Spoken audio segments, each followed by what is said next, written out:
Hi, Year 7. So we're going to have another video today. It's going to be all about punctuation and using it properly, which might not sound interesting, but I've tried to put in a little game to make it more fun. Okay, new glasses, look hot. Anyway, here's the video. You're not going to see me again, but you will hear my voice. Okay, so fingers crossed it's not too dull. Alright, but please watch it till the end. Alright, cheers. So, today, Year 7, what we're going to be doing is we're going to be looking at the climate again, as per usual. But what we're going to be doing instead is we're going to be looking at how to use the comma properly. Okay, so as you can see, these are going to be the learning objectives for the lesson. We're going to be developing our vocabulary. That's based on your homework. We're going to be creating a newspaper article using the skills such as direct speech, such as formal language, and indeed we're going to make sure we use the comma properly too. So this is going to be your starter when you come into the lesson, but we're not worried about that just now. Just make sure that you know what your ambitious vocabulary is. So today we're going to be doing some writing, so we should remember what exactly a comma is for. We use all commas all the time, but why? What are they for? Because that's the thing, is I mark your work and I see commas and I don't really know why you've used them. I'm a bit baffled at times, to be honest. It just seems to be you've used them for any old reason, which isn't really what you're supposed to do. What you're supposed to do is you're supposed to try and use a comma for very particular purposes. Let's see how and let's see why. One reason. This is the easy one. When we compile a list, we use commas to separate the items. For example, going to the shop to buy apples, pears, cabbages, cucumbers, pizzas and tissues. Okay, so as you can see, a comma after each item in the list to separate them. Notice as well that we do take a brief pause. Take away the commas and it would be, I'm going to the shop to buy apples, pears, cabbages, cucumbers, pizzas, and we'd all get very confused. The comma separates the items and gives us a pause. Apples, pears, cabbages. Okay, so that's one reason why we use a comma. So when you're using the comma, you should think to yourself, am I compiling a list? If the answer is no, then you have to ask yourself, am I using the comma correctly? Another main reason for the comma. We use commas to separate subordinate clauses from main clauses. What does that mean? What is a main clause? What is a subordinate clause? A main clause must contain a subject and a verb, as well as express a complete thought. A subordinate clause is a combination of words that will not form a complete sentence. It will instead make a reader want additional information to finish a thought. It will often begin with a connective like if or after. So, what we have therefore is we can use a comma to separate main clauses and subordinate clauses. But before we get to that, we should really know and be able to recognize what is a main clause and what a subordinate clause is. Okay, so we're going to play a game. As you know, I like to play games. Let's play a game. You can play at home. What I want you to do is shout out when you have the right answer. No one will be able to hear you, apart from maybe your parents downstairs. But it's a fun game to play anyway. So, on the following slide, we're going to play the game, subordinate or main. You will see a clause on the screen, and you must tell me whether it is main, makes sense on its own, or subordinate, doesn't make sense on its own. Is that clear? Main makes sense on its own, subordinate doesn't make sense on its own. Subordinate or main. I love pop music. Is that a subordinate clause or a main clause? Shout out now. It's a main. Congratulations, well done. Number 2. After I went home. Subordinate or main? What do you think? It's subordinate. Okay, now why?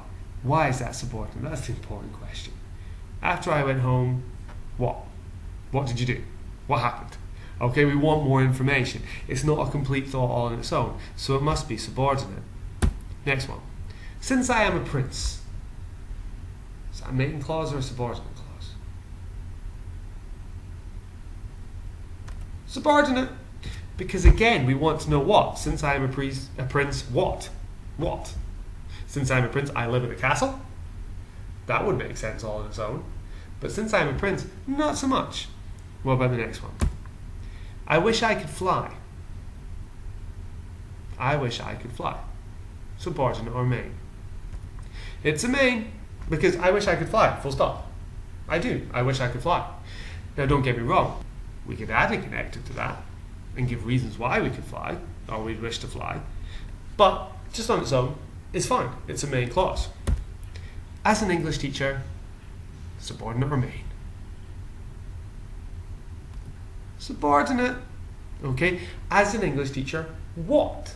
As an English teacher, I read a lot of books, but it's not complete on its own. We need more information.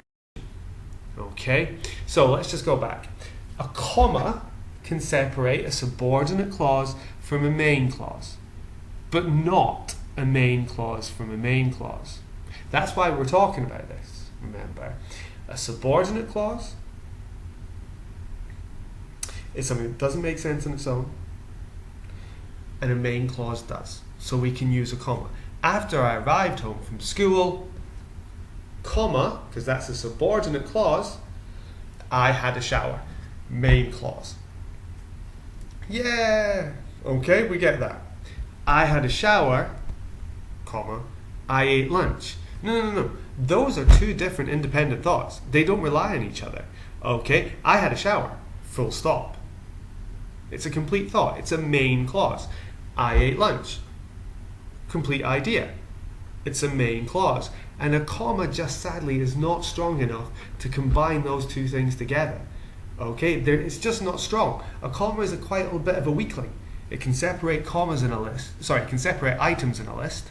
Because, not that strong. But it cannot separate two main clauses. Okay, it's too weak. Alright, so I had a shower. It can't be a comma. I ate lunch. Okay, something else has to go in there instead. Commas can be used to separate items in a list or separate a subordinate clause from a main clause. For now, that's it.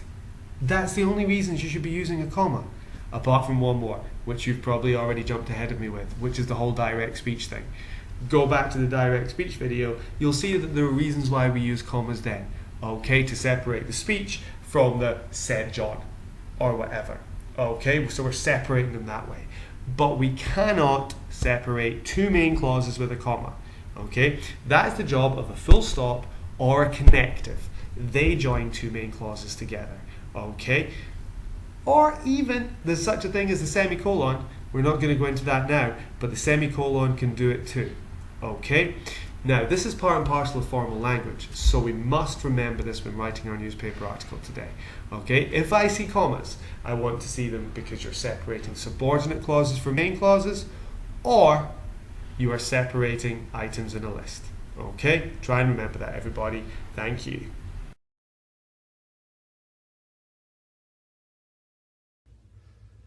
Did you watch it till the end? Did you? If I ask you what the last word I said in the video will be, that's easy. It was thank you. So I've added this little bit at the end just to check you watched it. Instead of pineapple this time, I want to write on the inside of your exercise books the word freezer. Yes, freezer. You heard me right. Write that in your exercise books, then I'll know you watched all the way till the end. Alrighty, cheers. Thank you.